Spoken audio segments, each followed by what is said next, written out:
a single-stringed violin reaches her as she crests the rise through the trees and follows the children into a clearing where the flames lick upwards from a huddled central mass.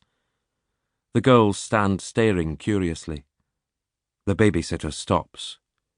She feels the heat on her face and shades her eyes from the glare, trying to see what it is that burns so fiercely. At its heart, something moves, something strangely human. The scream that comes from the nearest girl somehow sharpens the babysitter's focus, and she realizes that what moved was a charred black hand reaching out towards her. Chapter 1. 1. Monday afternoon. The world tilted and the sun flashed back at her, reflected in a fractured mosaic like the pieces of a shattered mirror. Her body was telling her it was 2 a.m. and that she should be asleep. Her brain was informing her that it was mid-afternoon and that sleep was likely to be a distant prospect. Sleep. In 21 hours of travelling, it had successfully eluded her every attempt to embrace it.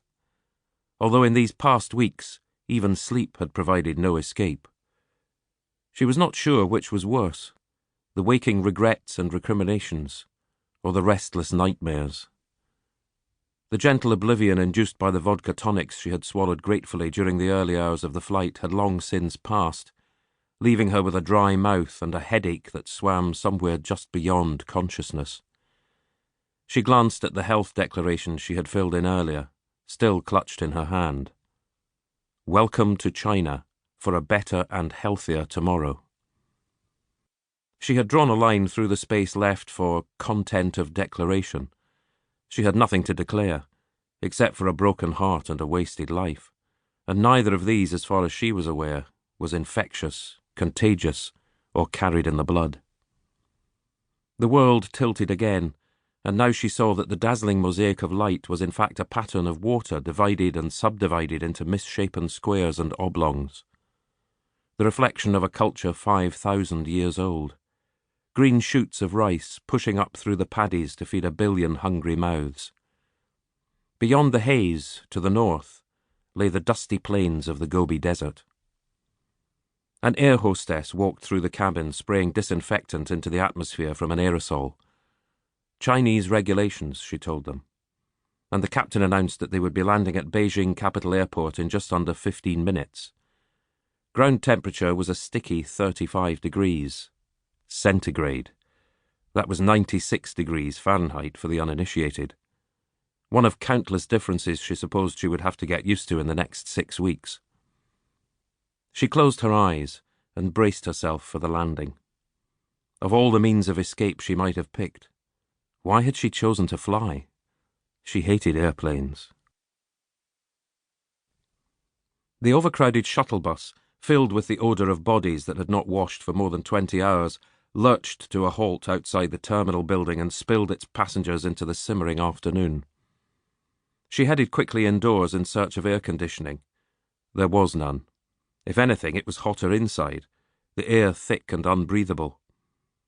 She was assailed by the sights and sounds and smells of China.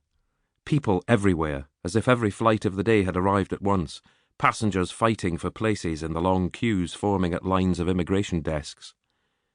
Even in this international transit hall, Margaret drew odd looks from strange oriental faces, who regarded her as the strange face in their midst. And indeed she was.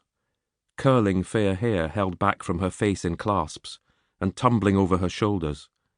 Ivory pale skin, and clear blue eyes. The contrast with the black-haired, dark-eyed uniformity of the Han Chinese could not have been starker. She felt her stress level rising, and took a deep breath. "Margaret Campbell! Margaret Campbell!" A shrill voice pierced the hubbub. She looked to see a square uniformed woman of indeterminate middle age pushing brusquely through the advancing passengers, holding aloft a piece of card with the name Margaret Campbell scrawled upon it in clumsy capital letters.